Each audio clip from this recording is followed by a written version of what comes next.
उसी सभा में विदुर जी बैठे थे। विदुर जी को मालूम पड़ा कि भगवान आ रहे हैं, तो विदुर जी प्रभु के दर्शन करने के लिए आए थे। विदुर जी बैठे, भगवान विदुर की तरफ इशारा दे करके बोले, अपना पेट पर हाथ फिरा के पितामह से भगवान बोले, अरे दादा, एक मेरा भक्त है, वो काफी समय से मेरी प्रतीक्षा कर रहा है, आज मैं उसके यहां जाकर भोजन पाऊंगा। और विदुर की तरफ देखकर जैसे इशारा दिया, विदुर जी समझ गए। विदुर जी एकदम उठ करके भागे, विदुरानी से कह गए, ए सुन विदुरानी, घर के दरवाजे पे खड़े हैं कि कोई काकी काकी कहे की पुकारे, तो नो ही समझ लिए वो कन्हैया आएगी। इतनो कह कि विदुर जी साग लेने के लिए खेतों पर चले गए। और कुछ देर बाद भगवान झोपड़ी के बाहर आ गए। अरे काकी, अरे काकी। अब काकी बेचारी नहावे को बैठ ही पाई, एक लोटा पानी लेके शरीर पर डाल ही पायो। भगवान ने आवाज लगाई, ओ काकी, चलो जाऊं कि खड़ो रहूं। काकी सोचने लगी, जन्म कर्म में तो आयो है, चलो गयो तो जीवन बेकार है। अब काकी सोच रही, करूं तो करूं कहां, नहाऊंगी तो भी देर लगेगी, करूं तो करूं का, कहीं लाला लौट नहीं जावे दरवाजे से। काकी ने कहा कि जैसी नहा रही तैसी भागी, जैसी नहा रही। दरवाजे पे आई, भगवान ने देखा, अरे बाबरी। भगवान ने कहा कि वो अपना पीतांबर उतार के काकी के शरीर पे डाल दिया। बाबरी, ये भी होश नहीं, कैसी आई है तू।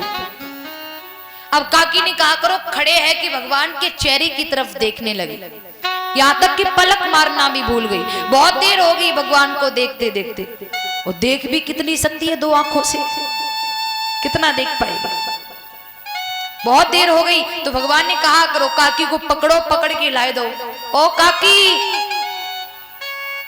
जब तू ना आई तब भी बाहर खड़ो, तू आएगी तो भी मैं बाहर ही खड़ो, अंदर ले जावेगी क्या नहीं। काकी बोली, अरे लाला मैं तो भूल ही गई, चल चल। कन्हैया को लेके अंदर गई, अब आंगन में खड़ो फिर कर लियो, फिर देखने लगी चेहरे की तरफ। भगवान बोले, ओ बाबरी, बिठावेगी कि नहीं खड़ो रहो। अरे रुक जा लाला। दौड़ के गई, पीड़ा लेके आई, पीड़ा समझते हैं ना, हाँ जी, पीड़ा लेके आई प्यारे, और ला करके पीड़ा उल्टो डाल दो, सीधो नहीं उल्टो। और उल्टे पीड़ा पे भगवान बैठ गए। जब उल्टा पीड़ा डालोगे तो उसका पाव ऊपर को होगा। उल्टे पीड़ा पे भगवान बैठ गए और हंस के बोले, काकी तू बड़ी समझदार है। बोले, चो लाला। काकी तो को मालूम है कि लाला आवे और पीड़ा पे बैठे तो वहां को टेकुआ की जरूरत पड़े। काकी तूने जब टेकुआ बहुत अच्छा लगाया हो मेरे काज। टेकुआ मतलब वो पाओ जो ऊपर को है ना, उल्टा पीड़ा पड़ा है। विदुरानी बड़ी खुश हो गई। अच्छा, भगवान ने ये क्यों नहीं कहा कि उल्टा पीड़ा पड़ा है, इसे सीधा कर दे? क्योंकि परमात्मा या महात्मा हमारे घर की व्यवस्था को नहीं देखता है, वो हमारे हृदय की अवस्था को देखता है। प्यारे, हमारे हृदय की अवस्था को देखता है। भगवान बोले, काकी भूख बहुत तेजी से लग रही, कछु लिया खान का जाए। अब बेचारी के घर पे 4 केला रखे थे। कितने केले? 4 केला लेके आई।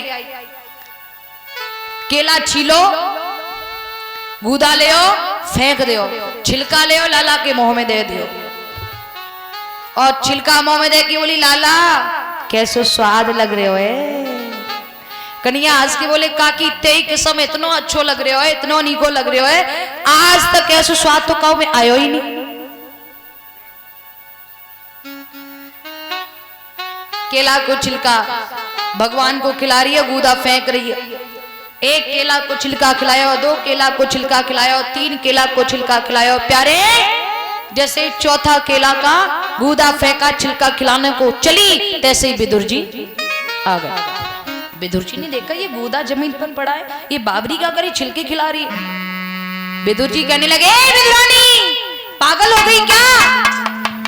विदुरानी कहने लगी, वो गलती हो गई क्या? वो कुछ गलती हो गई। विदुर जी माथो पीट की बोले, बावरी तो ते गलती ना हैगी, तो ते बहुत बड़ो गलता है क्यों? बोले गलता मतलब? ए बावरी गूदो फेंक रही है, छिलका खिला रही, लाला को मोह कड़वो है गो। इतनो कहे कि विदुर जी ने कहा करो, वो गूदा पड़ो तो ना केला को, वो गूदा उठाए की और भगवान से बोले, प्रभु वो तो पगली है, केले का छिलका खिला के आपका मुंह कड़वा कर दिया होगा ना, लो लो आप गूदा खा लो, मुंह ठीक हो जाएगा। अब गूदो खिलायो। अब इंतजार करने लगी विदुर जी, कन्हैया मेरी अब बड़ाई करेंगे, तारीफ करेंगे, क्योंकि मैंने गूदो खिलायो, माने छिलका खिलायो। जैसे ना हम किसी को भोजन कराए, हम किसी को भोजन कराए, या तो खाने वाला भी कह देगा अपने आप के भाई वाह कितना टेस्टी भोजन है, अगर खाने वालों नहीं कहे तो कराने वाला कहेगा भैया भोजन में कोई कमी तो ना है, नमक मिर्च ठीक ठाक है ना। ऐसे ही विदुर जी काफी देर इंतजार करते रहे, कन्हैया मेरी तारीफ करेंगे, और जब कन्हैया ने तारीफ ना करी तो विदुर जी अपनी तरफ से ही बोले, प्रभु मोह को कड़वोपन खत्म होएगो ना, गूदो मीठो होएगो ना, स्वाद बहुत लगो होएगो ना। भगवान ठट्टा मार के ऐसे बोले, काका आपके मोह जैसी कहूं या जो सच है वो कहूं? अरे ना ना लाला, जो सच्ची हो मैं वो कहवे, मोह की काहे को कहवे? तो सुनो मैं कहता हूं। भगवान बोले सुनो काका कि स्वादी चिल तो मीठा तेरे गूदे में ना,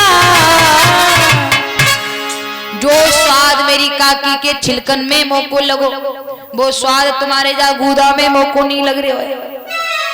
विदुर जी कहने लगे, लाला पागल है गयो का, तू कह रहे गूदा में स्वाद नहीं छिलकन में तो कुल। भगवान बोले सुनो तो काका जी,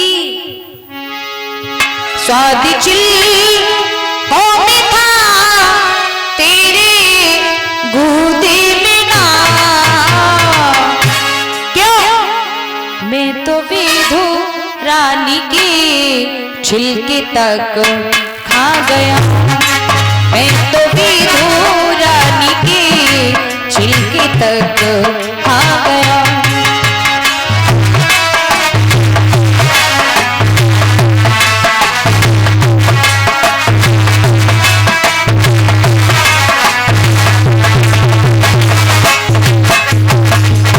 सुनो काका जी, चतुराई जिसने की उसका मैं ना मिला, चतुराई जिसने की उसका मैं ना मिला, भीलनी का मुझे भोला मन भा गया, भीलनी का मुझे भोला मन भा गया।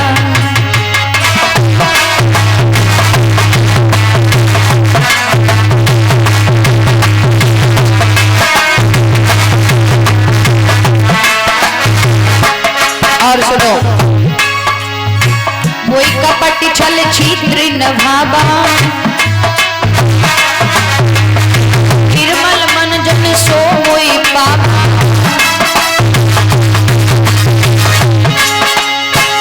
मोई कपट छल छिद्र न भावा, निर्मल मन जन सो मोई पापा।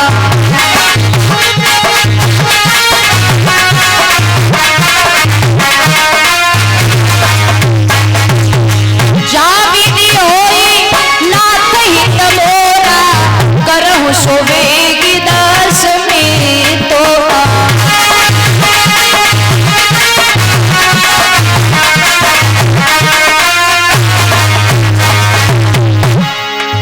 कवन सुकाज कठिन जगवाही, जो नहीं होई तात तुम पाही।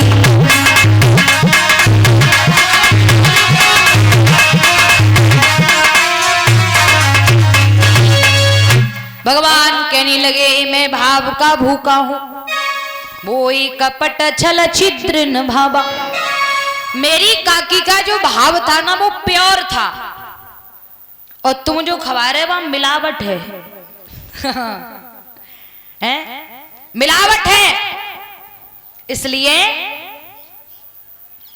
मैं भाव का भूखा हूं।